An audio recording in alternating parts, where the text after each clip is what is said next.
제가 신학교 졸업하기 한 달 전에 인천의 부평에 신복교회라고 졸업을 한 달 정도 앞에 놓고 전담 전도사로 갔어요. 겨울이죠. 2월 달에 졸업이니까 1월 달에 갔어요. 그래서 그 사택이 좀 교회랑 떨어져 있었어요. 그래가지고 새벽기도 마치고 뒤에 제 아내 뒤에 태우고 자전거 타고 사택까지 또 끝나고 가는 거예요. 찬바람 쌩쌩하면서 가는 거예요. 가다가 이렇게 도로에 움푹 파인 데가 있는데 그걸 제가 이제 못 보고 이렇게 가다가 탁 틀었는데 거기서 자전거가 확 넘어졌어요. 그래서 꽈당 넘어졌죠. 근데 저는 이렇게 운전을 할 때니까 이렇게 자전거가 넘어져서 좀 다쳤지만은 뒤에서 보니까 제 아내는 저를 사랑하기 때문에 꽉 잡고 뒤에서 잠을 잤어요. 꽉 잡고. 그런데 거기서 쓰러졌는데 자전거에서 저는 조금만 찰과상 입었는데 제 아내는 못 일어나는 거예요. 일어서질 못하는 거예요. 일어서 손잡고도 못 일어나는 거예요. 아예 땅바닥 주저요. 참 겨울인데. 그래서 어떻게 된 거니까 못 일어나겠다는 거예요. 그래서 병원에 이렇게 막 그 밤에 막 새벽에 이렇게 해가지고 부평원의 안병원이라는 데를 이렇게 해가지고 앰뷸런스로 해가지고 갔어요. 갔더니 이거 왼쪽 다리가 바스러졌어. 넓적 다리가 덜렁덜렁 이렇게 바스러져 버렸어요. 금간 게 아니고 그냥 바스러져 버렸어요. 그 의사들 표현으로 하면. 근데 그때가 제가 큰애가 임신 3개월 때예요. 임신 3개월 때. 지금 이제 내년에 안수 받습니다만은 임신 3개월 때입니다. 그래서 산부인과 정형외과 다 의사들이 6, 7명이 왔어요. 그래가지고 빨리 수술 들어가야 된다고 들어가는데 이제 수술하기 전에 쓰는 거 있잖아요. 서약서가 쓰는데 저 그때 전도사 때거든요. 쓰는데 답이 나왔어요. 의논할 것도 없더라고요. 뭘 써야 되냐? 일단 수술 들어가야 되니까 빨리 아기를 지우라는 거예요. 임신 3개월이니까 아무것도 아니라는 거예요. 아무것도 아니니까 아기를 지우라고. 그럼 빨리 끝나려고 가려고 그냥 슬쩍 얘기했어요. 다 모여가지고. 그럼 제가 그때 지웠을까요? 안 지웠을까요? 다 아시죠? 천목해 나갔는데 새벽기도 갔다 오다가 그런데 애기를 또 지우라고 그러네.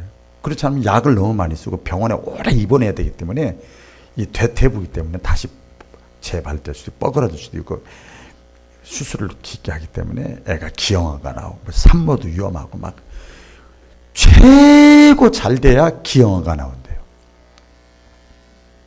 그래서 제가 그 짧은 순간에 빨리 쓰시라고 다리 저기였어요. 빨리.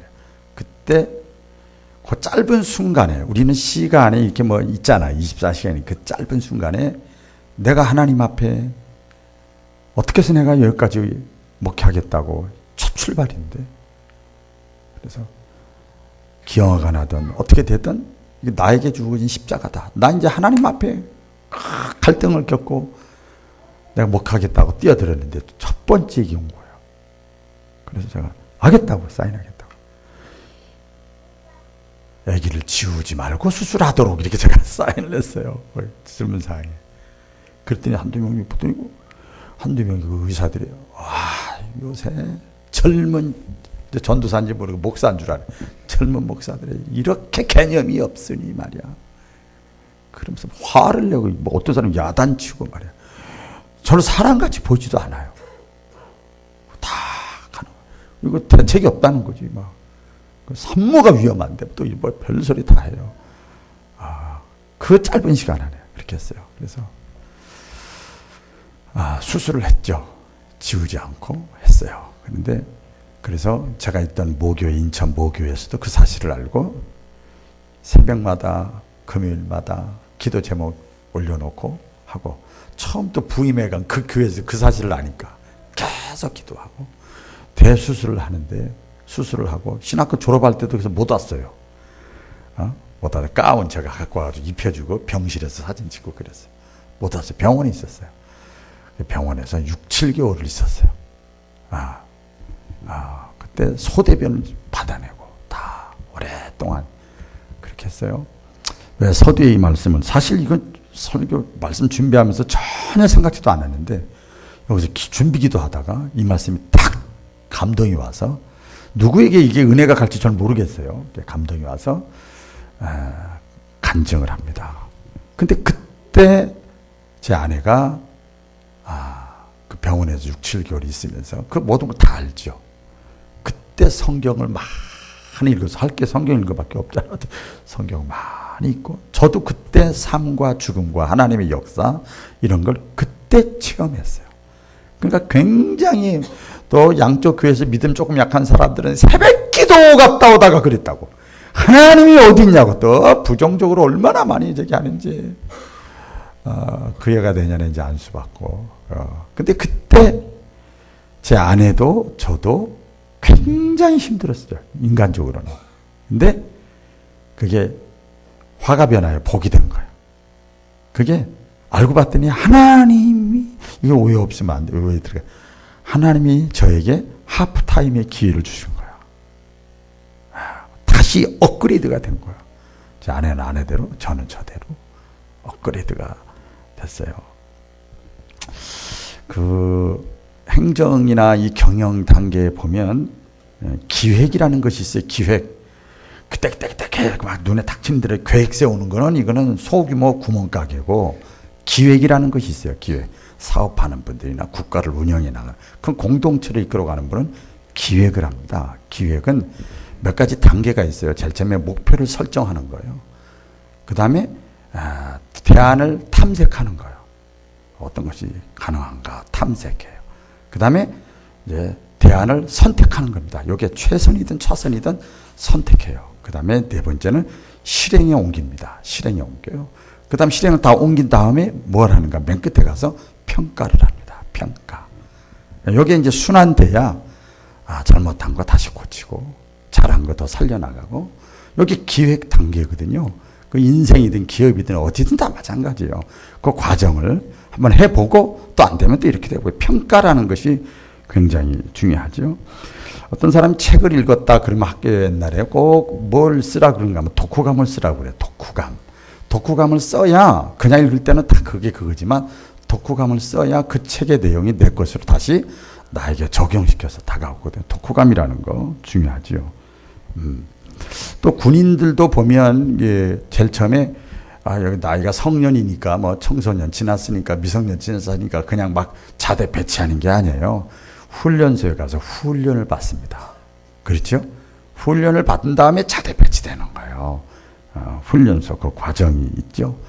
안식일이라는 제도를 하나님이 만드셨어요. 안식일. 일주일 동안 열심히 살고, 그 다음에 주일날은, 안식일은 하나님을 위한 날이고 하나님을 기쁘시게 네가 쉬기도 하고, 이렇게 해서 안식일 제도를 만들어 놨어요. 사람이 쉬지 않으면 큰일 나요. 쉬어야 됩니다. 안식일 제도. 또 뭐 쉼이라는 거, 휴가 제도라는 게 있죠. 휴가. 그런 게 있고, 요새는 또 고급스럽게 힐링의 시간을 가져야 된다고. 그렇죠. 마음과 육체에 상처받은 거, 아픈 거, 힐링 타임, 그런 거에 시간을 가져요. 가정주부들이, 제가 이렇게 묵상하면서 보니까 조금 어떤 주부들이 그렇게 하죠. 이렇게 가계부를 쓰잖아요. 가계부 써서 먹는 거 얼마큼 나가고, 의복비는 어떻게 나가고, 교육비는 어떻게 나가고, 관리비는 어떻게 나가고, 이런 거 봐서 이 가계부를 쓰지요. 가계부를. 또 이 고속도로 상에서도 보면요, 막 달리면 정신적으로 육체적으로 피곤하고 지치고 멍하고 졸리고 이럴 수 있잖아요. 판단력 떨어지고. 그러면 고속도로 상에 휴게소가 있어요. 휴게소. 그래서 다시 화장실 갔다가 기지개도 폈다가, 그럼 다시 또 처음 운전하는 기분이 새로워집니다. 휴게소가 있고요. 가정을 요새 그 가정 상담할 때 그런 얘기를 많이 합니다만, 가정을 안식처라 그래요. 안식처. 회사에서 찐밥 먹고 밖에서 욕 먹고 그냥 휘둘리고 막 힘들고 어렵고 스트레스 받을 때 가정이 와서 평안함을 누리는 거예요. 그래서 가정을 안식처라고 또 얘기를 합니다. 어떤 분은 이렇게 자기 일생을, 일대기를 정기문을 쓰고 자서전을 쓰고 이렇게 하지요. 또 일기 생활, 일기를 쓰면서 하루를 이렇게 또 점검해 갑니다. 또 사람이 육체적으로 살면서도 이렇게 눈만 두고 살 수는 없잖아요. 그렇죠? 일만 하면 살 수 없잖아요. 잠을 자야 될 거 아니에요. 잠자는 시간, 취침 시간도 필요하지요. 뭐 계속 제가 생각난 대로 말씀드립니다. 그리고 어떤 일을 할 때 뭐 잘못했으면 반성문을 쓰게 하잖아요. 또 이렇게 그렇게도 합니다. 이게 전부 뭐냐? 하프타임이에요. 하프타임이에요. 하프타임. 그 하프타임의 시간을 가지면서 발전도 하고, 그 다음에 자기 정체성을 회복하기도 하고, 내가 목사지, 내가 가장이지, 내가 결혼한 사람이지, 자기 정체성을 아는 거예요. 내가 신자지, 내가 대한민국 사람이잖아. 내 나이가 지금 요 정도 먹었는데 앞으로 얼마 남았지, 이렇게 하면서 자기를 발견하는 거예요. 그러면서 본질을 회복하고, 그래서 우리 컴퓨터 용어로 하면 업그레이드가 되는 거예요. 다시 삶의, 생각의, 가치관의 업그레이드가 되죠. 그래서 다시 시작하고 새롭게 시작하고 변화를 맛보게 됩니다. 지금도 우리 세계를 이끌고 있는 나라가 미국이잖아요. 근데 미국을 이끌고 가는 그 정신이 있습니다. 두 가지라고 그래요. 하나는 청교도 정신인데, 그 청교도 정신이 뭐냐? 하나는 개척 정신이에요. 개척 정신. 또 하나는 하나님 우선주의예요. 미국의 조상, 그들이 그 개척 정신과 이 하나님 우선주의가 딱 그 머릿속에 후손들에게까지 다 배어져 있어요. 굉장히 중요해요. 개척 정신. 저도 2006년도에 우리 늦은마켓 개척을 했거든요. 해가지고 한 4, 5년 동안 그 개척 정신이 오래 가요. 나태해지려고 하다가도, 교만해지려고 하다가도, 조금 또 초심을 잃어버리려고 하다가도, 그때 그 4, 5년 동안 정말 마음고생 많았거든요. 여러분들 겉에서 볼 때는 어쩐 모르지만 굉장히 힘들었거든요. 그때 하나님과 씨름하고, 그때 세상 사람도 알게 되고, 어려운 고생 생각을 하면서 작은 것에도 감사하게 되고, 초심을 잃어버리지 않게 되고, 이런 것이 참 개척 정신인 것 같아요. 미국 사람들이 그래서 참 검소해요. 그 정신이 있기 때문에 그렇습니다. 같이 해보겠습니다. 내 인생의 하프타임. 스포츠 경기 중에 보면 여러 경기가 있습니다만은 축구, 남자들 축구 좋아하고 농구 있잖아요. 보면 거기에는 전반전과 후반전이 있습니다. 그리고 그 사이에 하프타임이 있어요. 하프타임. 그게 뭐냐면 작전 시간이에요. 작전 시간. 휴식 시간이고 전략을 세우는 시간이에요. 그때 뭐 하죠? 그냥 가만히 쉬지 않아요. 보세요. 그때 어때요? 감독하고 코치하고 선수들하고 같이 모여가지고 쉬면서 계속 얘기하는 거예요. 그렇죠. 농구 때나 보세요. 잠깐 때 보면 전반전에 지금까지 잘못 살았어도, 잘못했어도, 잘못 경기를 했어도, 실점을 했다 할지라도 지금 막 다시 하프타임을 잘 활용해가지고 작전을 잘 세우면 후반전에 다시 역전의 기쁨을 맛볼 수 있잖아요. 게임을 할 때도 그렇고, 또 어떤 뭐가 안 풀릴 때, 또 어떤 시합을 할 때 작전 타임이 필요해요. 하프타임이 필요합니다. 여러분, 스포츠에만 하프타임이 있는 게 아니죠. 우리 인생에도 하프타임이 있습니다. 인생에도 하프타임이 있어요. 인생뿐만 아니라 우리가 교회 나와서 지금 예배 드리잖아요. 신앙생활에도 하프타임이 있어요. 같이 해보겠습니다. 신앙생활에도 하프타임이 있다. 우리가 꼭 기억해야 될 것은요. 하나님은 자기 자녀들에게 사랑하시기 때문에 하프타임을 줍니다. 감독이나 코치가 나하고 같은 배를 탔기 때문에 작전 타임을 부르고 하프타임을 부르는 거예요. 관심 없는 사람은요. 하프타임 안 불러요. 잠깐 일로 와봐. 이렇게 씨름하고 막 다시 해보려고 안 그래요. 냅둬 두는 거예요. 하프타임을 갖지요. 데이비드 블링클리라고 하는 사람이 있는데요. 미국의 전설적인 방송 스타예요. 고인이 됐는데 그 사람이 굉장히 방송 스타가 되기 전까지의 그 과정 속에서 깨달은 것이 있어요. 이런 얘기를 했습니다. 유명한 얘기입니다. 신은 가끔 우리에게 빵 대신 벽돌을 던진다. 어떤 이는 이를 원망하여 벽돌을 발로 차서 발가락이 부러지는데 어떤 이는 벽돌을 주어 추춧돌로 삼아 집을 짓기 시작한다. 이랬어요. 이 고난 어려움을 대하는 자세가 다르지요. 성경에 보면 이 다윗이라고 하는 사람도 이런 걸 깨달았더라고요. 신앙적으로. 그래서 시편에 여러 군데 나옵니다만은 아주 우리가 이해하지 못할 신기한 얘기를 해요. 고난은 하나님을 믿는 사람들은 때로는 고난은 축복의 기회다. 아멘. 고난은 축복의 기회다. 고난받기 전에는 내가 교만하고 그릇 행하였더니 이제 내가 그 고난의 과정, 하프타임의 과정을 겪고 나서는 내가 하나님 앞에 바로 섰게 됐다. 이렇게 고백을 합니다. 우리가 삶 속에서 건강, 질병 문제로 또 상처를 입고 물질 때문에 실패하고 인간관계 사기당하고 뭐 실직을 당하고 이혼하고 뭐 낙방하고 탈락하고 여러분 이런 것들이 알고 보면 자기 반성의 시간을 가져야 될 찬스예요. 휴식 시간, 휴식이 기회입니다. 자신의 삶은 이때 되돌아볼 수 있는 거예요. 자신의 삶을 왜 이랬을까? 왜 저랬을까? 그러면서 그때 고민하는 거예요. 그때 깊은 샘물을 파게 되죠. 신앙적으로도 마찬가지입니다. 우리가 하나님을 만날 만한 기회, 이 하프타임을 우리가 놓치지 말아야 돼요. 할렐루야. 제가 아까 서두에 간증했잖아요. 그게 하나님을 더 깊게 만난 거예요. 그렇게 교회를 오래 다니고 그렇게 신학 공부를 했어도 그때 그 하프타임이 정말 강력한 거예요. 강력한 거예요.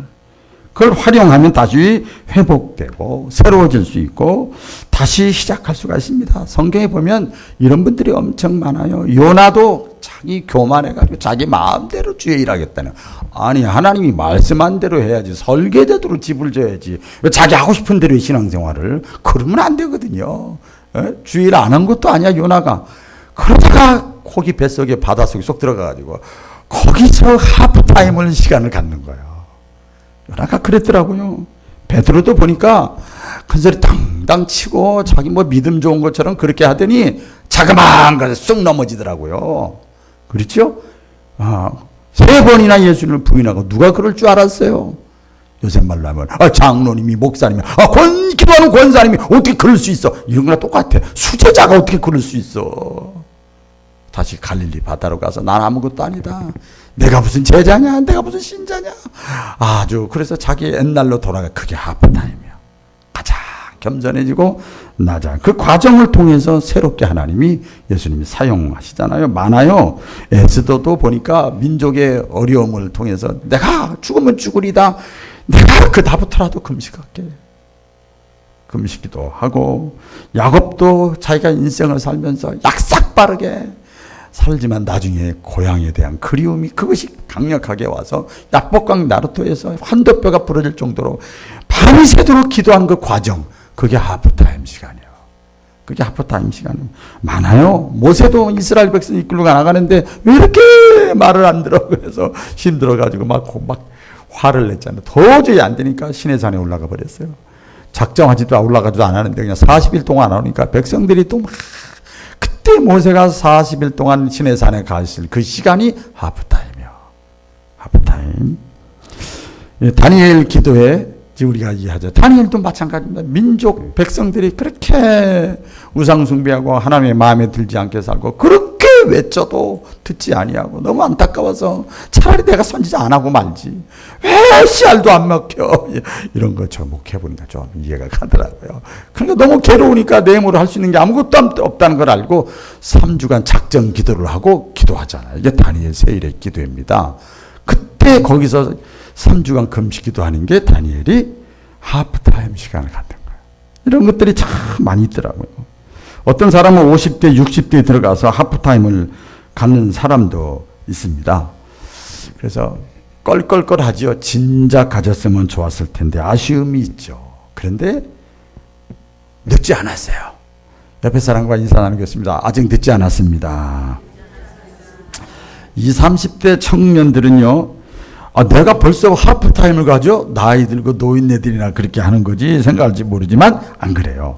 하프타임을 빨리 가지면 가질수록 그 사람의 인생은 값어치가 있고요. 빛나고요. 보람찬 인생이 될 수가 있습니다. 어쩌면 하프타임, 작전 타임을 일찍 갖는 것은 지혜로운 것이고 하나님의 축복이에요. 우리 한국 격언에 이런 말 있죠. 젊어서 고생은 어떻게 하라고요? 돈 주고 사서라도 하라는 거예요. 젊어서 벌써 고생하고 가정에서 정신적으로 육체적으로 물질적으로 쓴맛 단맛 다 본 사람은요 어디에 내놔도 자기 역할 다 합니다. 나이 들어가지고는 이제 떨어져 버리지만 그래서 그런 젊을 때도 작전 타임이 필요합니다. 오늘 본문 말씀에 보면 그 작전 타임, 하프 타임을 가장 잘 활용한 사람이 사도 바울이다. 제가 말씀 묵상하면서 생각이 났어요. 이 사도 바울이 예수님을 바울 되기 전에 어떤 사람이었어요? 예수 믿지 않을 뿐만 아니라 예수 믿는 사람을 핍박한 인생을 살아왔던 사람이에요. 잘 알죠? 그러다가 다메섹으로 가는 길에서 예수님을 만나고 그 인생이 이제 바뀌어지기 시작합니다. 예수님을 만난 게 중생이에요. 거듭나오며 내가 죄인이구나. 예수님 나를 죽으셨구나. 예수 믿으면 죽어도 육신은 죽지만 하나님 나라 가는구나. 이게 깨달아지는 거야. 그래서 내가 이제 하나님을 위해서 살아야지. 이게 이제 가치관이 변하는 거예요. 삶의 우선순위가 이게 중생 거듭나는 거예요. 코가 입이 영원히 뱃속에 들어갔다 다시 나오는 게 아니라 그런 거예요. 그렇다고 그래서 되느냐? 여러분 중생하고 애기 낳았다고 그래서 우리 여기 지금 애기들 저 위에도 많이 있는데 야 네가 알아서 인생 살아. 못 살아요. 못 살아. 깽깽대고 얼렁 해주면 초하다 그러고 조금 신경 tes으면 야 깽깽대고 다 그래요. 나이하고 상관없어요. 직분하고 상관없어요. 중생에서 영적인 어린아이 이제 태어난 거예요. 자, 태어났을 때 이 예수님을 만난 다음에 이 사도 바울이 어디로 갔는가 하면 아라비아 사막을 갔어요. 아라비아 사막. 응? 아라비아 사막, 아라비아 광야로 들어갔습니다. 하나님이 나를 부르셨고 내가 이제 하나님의 영광 위에 살아야 될 텐데 난 자신 없어. 내가 할 수 있는 게 뭐가 있어? 내 형편을 봐. 내 신앙 유지하기도 근거리 힘들어. 내 가정을 봐. 내 남편, 내 아내를 봐. 아무 희망이 없단 말이에요. 이런 상황이요. 그리고 내가 지금까지 어떻게 살아왔는지 내가 가서 복음을 전하면 전부 다 욕하고 비난할 텐데 인간적인 생각이 엄습해 오지요. 아라비아 사막에 들어가서 3년 동안을 하프타임을 갔습니다. 제가 이렇게 명명해 보는 거예요. 얼마나 거기서 많은 고뇌와 씨름과 깊이 있는 시간을 가졌겠어요. 그런 다음에 이 사도 바울이 탁 나와서 사역을 감당하는데 그 유명한 디모데후서 4장 6절 이하의 말씀에 보면 이 사역을 하는데 이 고속도로 같이 사역이 쪽쪽 뚫리는 게 아니야. 설교를 하면 그냥 전도가 막 되고 막 교회가 푹 되고 막 가정이 잘 되고 자녀가 잘 되고 이러는 게 아니야. 막 막히고 안 되고 비난하고 힘들고 어렵고 감옥 갇히고 매 맞고 이런 것이 계속 되는 거예요. 그런데 사도 바울은 그 고백을 하잖아요. 내가 달려갈 길을 끝까지 달려가고 내가 선한 싸움을 끝까지 싸우고 내가 믿음을 끝까지 지켰으니 여기 대단한 거예요. 중간에 포기하고 낙심하고 좌절하고 뒤돌아보고 좌우로 치우치지 않고 후퇴하지 않았다는 거예요. 뭐 때문에? 아라비아 사막에서 광야에서 3년 동안 하프타임을 잘 가졌어요. 그게 원동력이요. 그게 원동력입니다. 그렇게 고백을 하지요. 사도 바울의 그 하프타임 과정을 통해서 오늘 잠깐 또 이제 은혜를 나눌 텐데요. 어떻게 사도 바울은 잘 하프타임을 활용했는가 봤더니 전반전 여러분들 정하면 돼요. 1년의 전반, 한 달의 전반, 그렇죠? 인생의 전반, 나이의 전반, 또 뭐 결혼하고 전반, 직장 취직하고 전반. 그럼 마음대로 하면 돼요. 직분 받고 전반, 세례 받고 전반. 이렇게 하면 돼요. 여러분들이 나름대로 정하면 돼요. 전반전, 과거를 잘 정리해야 됩니다. 같이 해보겠습니다. 과거를 잘 정리하자.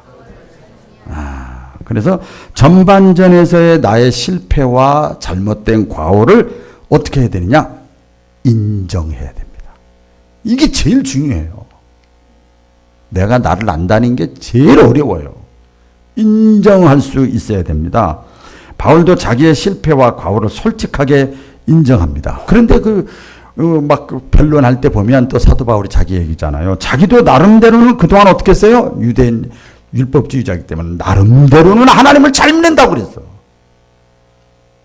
열심, 율법의 열심, 열심, 잘 믿는다고 했는데 그것은 하나님에 대한 바른 믿음이 아니라 알고 봤더니 내 감정이야. 내 열심이야. 내가 주인이었어. 그것을 인정하는 거예요. 그래서 나의 학문적 지식과 어떤 종교적인 열정이 그게 대단한 건 줄 알았는데 이것이 결국 배설물과 같이 아무것도 쓸데없구나 하는 것을 고백을 합니다. 오늘 8절 다 같이 읽어볼까요? 8절 그 앞에 본문절인데 다 같이 시작. 또한 모든 것을 해로 여김은 내 주 그리스도 예수를 아는 지식이 가장 고상함을 인함이라. 내가 그를 위하여 모든 것을 잃어버리고 배설물로 여김은 그리스도를 얻고 예수 그리스도를 아는 지식이 가장 중요하다는 것을 그때 깨달은 거예요. 그때는 율법, 제도, 종교생활 이게 중요한 줄 알았거든요. 그게 아니고 예수님을 아는 지식. 근데 그전에는 예수님을 깊이 알려고 자기 나름대로 신앙생활 하지만 사모하지 않았단 말이에요. 그러니까 작은 것에 또 넘어지는 거예요. 자기 관리도 못해. 현재의 내 모습 그대로를 하나님께 정직하게 보여줘야 됩니다. 이게 쉽지가 않아요. 근데 이 아담의 원죄성이 뿌리가 있어가지고요. 우리는 어떻게 해요? 잘못했습니다. 생각 잘못했네요. 그러면 이러면 얼마나 100점이지. 기분 나빠하는 거야. 그리고 크기 배태수라고 핑계대고 환경 탓하고 사람 탓하고 합리화시키고 계산해보고 효과 없다고 그러고 이건 아니에요.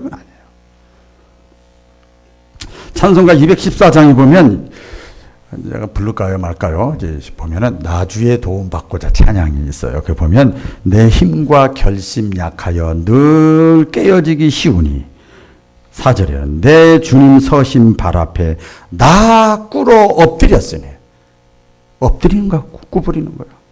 누가 무릎을 구부려요? 나는 이제 안 되겠네요. 무릎 구부리는 거예요. 내 결심 늘 약하여 깨어집니다. 또 깨어져. 한 달도 못 가, 일주일도 못 가. 그러면서 뭐라고 그러는 거야? 후렴에 내 모습 이대로 주 받으시옵소서. 그걸 인정하는 거예요. 인정.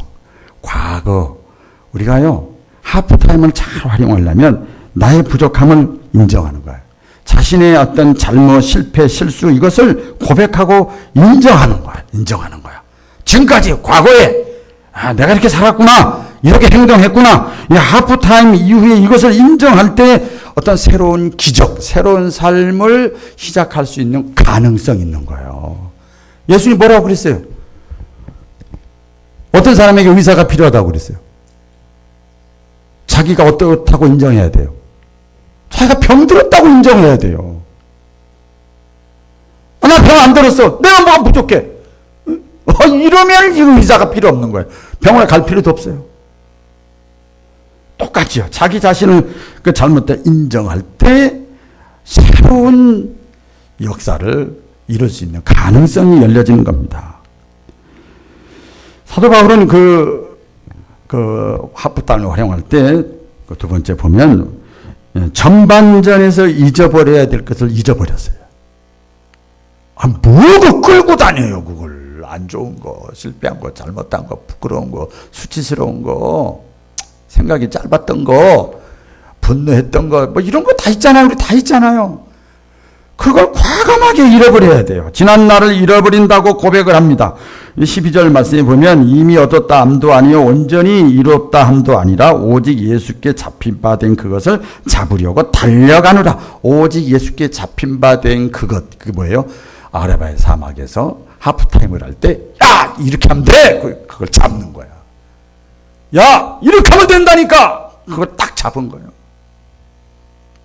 그리고 내가 달려가노라. 13절에 보면 형제들아 나는 아직 내가 잡은 줄로 여기지 아니하고 오직 한 일 뒤에 있는 것은 잊어버리고. 같이 해보겠습니다. 잊어버리고. 뒤에 있는 거 잊어버리는 거. 잊어버리고 14절에 표대를 향하여 부름의 상을 위하여 달려가노라. 달려가노라.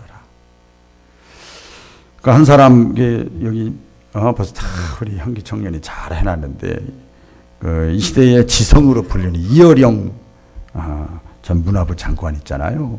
이 사람 소개를 하려고 그럽니다. 젊은 시절에 아주 인문학의 지성으로 아주 최고 지성적인 사람으로 누구나 다 인정해요. 이 사람이 근데 그 반기독교적인 용어를 많이 썼어요. 그 다음에 어떤 그 종교를 하나의 문화로 이해를 했어요. 그런데 그 가정에 1992년 그 딸 미나라는 딸이 있는데 그 딸이 갑상선 암 판정을 받았어요. 그 두 차례 1996년, 99년에 두 차례 수술을 받았는데 그때는 괜찮은데 조금 지나 재발해버렸어요. 그래서 게다가 그 딸 미나의 둘째 딸이 손주잖아요. 손주가 또 주의 결핍력 장애 아동자로 판명이 났어요. 엎친 데 겹친 거죠. 그래서 치료를 위해서 하와이로 딸이 갔어요. 근데 치료를 하는데 손자의 병도 치료되지 않고 딸 미나, 딸의 망막이 손상돼 가지고 시력을 완전히 실명할 직전까지 갔어요. 그 소식을 듣고 이어령 교수 그 부모가 하와이로 급히 가는 거예요. 지금 이 이어령 교수의 인생의 하프타임이 온 거예요. 네? 갔어요. 가가지고 교회도 안 다니는 사람이 그 하와이의 작은, 그 사람 자기 자서전에 써 있는 거거든요. 작은 교회 가서 지푸라기 하나도 잡는 심정으로 교회 가서 기도하는 거예요. 하나님, 그 기도 내용이 이겁니다. 하나님, 사랑하는 내 딸의 시력을 거두어 가지 않으신다면 내가 나의 남은 삶을 주님을 위해서 살겠습니다. 누가 가르쳐 주지도 않았는데 자기가 그렇게 기도를 했어요. 그러고 하고 한국에 이제 딸과 함께 도저히 못 고친다고 그러니까 그 기도하고 이제 한국에 왔어요. 와가지고 기적과 같은 일이 일어났습니다. 병원을 갔더니 검사받기 갔더니 그 딸 미나의 그 딸이 눈이 정상으로 회복됐어요. 정상으로 회복됐어요. 그것뿐만 아니라 그 손주 아이도 깨끗하게 나은 거예요. 할렐루야. 깨끗하게 나은 거예요. 그 하프타임의 그 긴 과정을 통해서 이어령 교수가 기독교를 비판했던 이어령 교수가 하나님을 받아들인 거예요. 예수님을 받아들인 거예요. 그때 그 유명한 얘기입니다. 이 딸은 믿음 있는 딸이거든요. 그 딸에게 이어령 교수가 아버지가 이렇게 얘기했답니다. 저는 딸아이에게 이렇게 말했습니다. 그래서요. 내가 최고라고 생각했던 나의 지식과 돈이 너를 구하지 못했구나. 내가 너를 위해 해줄 수 있는 것이 아무것도 없다는 나의 무력함이 증명되었다. 내가 잘못 살아왔다. 나는 지금까지 무력함에 매달려 붙잡혀 살아왔구나. 네가 시력을 잃어가면서까지도 봤다고 하는 그 빛을 나에게 보여달라. 이렇게 얘기했답니다. 여러분, 지금까지의 나의 잘못된 삶, 지금까지의 나의 잘못된 신앙, 우리 수요일마다 지금 생명나무 학교를 하는데요. 지금까지 내가 신앙생활을 하면서 선악과를 선택했던 삶, 선악과를 따먹었던 삶, 이것 다 있죠. 왜 없겠어요? 이걸 잃어버리세요. 잊어버리세요. 끊어버리세요. 이게 체질 변화라고 그래요. 체질 변화. 거기에 붙잡히면 안 되잖아요. 왜 5년 전, 10년 전에 그 있었던 얘기 사건을 왜 거기에 끌려다녀요? 제가 간증했잖아요. 옛날에 그렇게 미웠던, 제가 담임 목사로 모시고 있었던 그 목사는 그렇게 미웠는데 그게 해결되니까 풀리기 시작하더라니까요.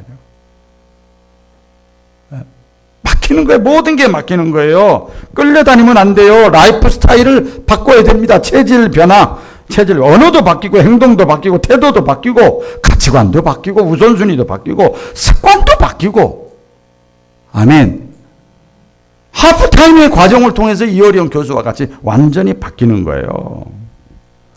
이 사도 바울은 감독을 잘 선택했어요. 하프타임을 잘 활용을 했습니다.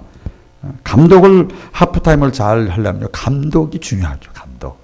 히딩크가 2002년도에 했는데요. 감독을 잘 맞아 우리나라가 4강까지 올라간 것이 베트남 아시안 그 연맹에서 우승을 했잖아요. 그 박항서 우리 성결교 신자입니다. 그 한인교회인데 박항서 감독이 좋았어요. 감독. 예수님 이 사도 바울은 자기 인생의 감독, 삶의 감독을 누구로 삼았는가 하면 예수 그리스도로 삼았어요. 할렐루야. 예수님이 나의 감독입니다. 히브리서 4장 5절에 보면 다 같이 시작. 우리에게 있는 대제사장은 우리 연약함을 채우라지 자가 아니요 모든 일에 우리와 한결같은 시험을 받은 자로 돼 죄는 없으시니라. 나보다 나를 더 잘 알아. 감독이요 선수 더 잘 알아요. 선수가 자기를 아는 것보다 감독이 더 잘 알아요. 왜? 선수를 뽑을 때 얼마나 그 사람의 과거, 현재, 미래, 경력 다 파악하고 뽑았을 거 아니에요. 똑같아요. 하나님이 우리의 약함, 장점, 단점을 잘 아셔요. 잘 아셔. 그러니까 그분에게 맡기면 되는 거예요. 예수님이 감독이라니까요. 내가 좀 믿음이 없어도 괜찮아요. 사도신경 주기도문 잘 못 외워도 괜찮다니까요. 이 자리에 나와 있으면 여러분 예수님을 감독으로 그냥 딱 모셔드리세요. 8절에 다시 보면 사도 바울이 그렇게 내 주 예수 그리스도를 아는 지식이 가장 지혜롭고 고상하고 위대한 것을 내가 이제 알았다. 감독이 바뀌는 거죠. 감독을 인정해야 되고 내 권위도 내려놔야 되고 내가 싫어하는 거 버려야 되고 감독이 하라는 대로 해야지요. 그래서 후반전의 전략을 잘 세워나가는 거예요. 전반전에 잘못한 거 다시 하는 거예요. 그래서 9절에 보면 이 사도 바울 그랬어요. 그분 안에서 내가 발견되기를 원한다. 앞으로는.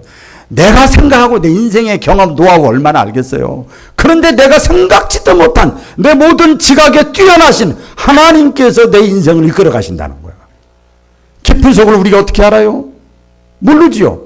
아까 제가 서두에 간증했던 제 아내가 그 사건이 일어나고 이럴 줄 누가 알았어? 깊은 속을 어떻게 알아요?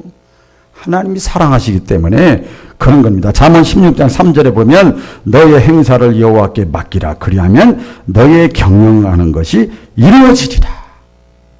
할렐루야. 저와 여러분 하프타임이 필요합니다. 지금도요. 여러분 기도원마다 또 교회마다 많은 사람들이 진행 중에 있어요. 금식기도도 하고 작전기도도 하고 순종도 해보고 단기성교도 가보고 연찬해가지고 또 기도원도 가보고 막 혼자서 막 작전기도도 해보고 막 계속 하프타임을 갖는 거예요. 할렐루야. 하프타임을 가지면서 나의 잘못을 인정하고 주님의 권위를 인정하고 감독자로 삼고 나아가면 하나님께서 화가 변하여 복이 되게 할 줄로 믿습니다. 이런 은혜가 임하시기를 축복합니다. 우리 반주해 주시기 바랍니다. 한 1, 2분 정도.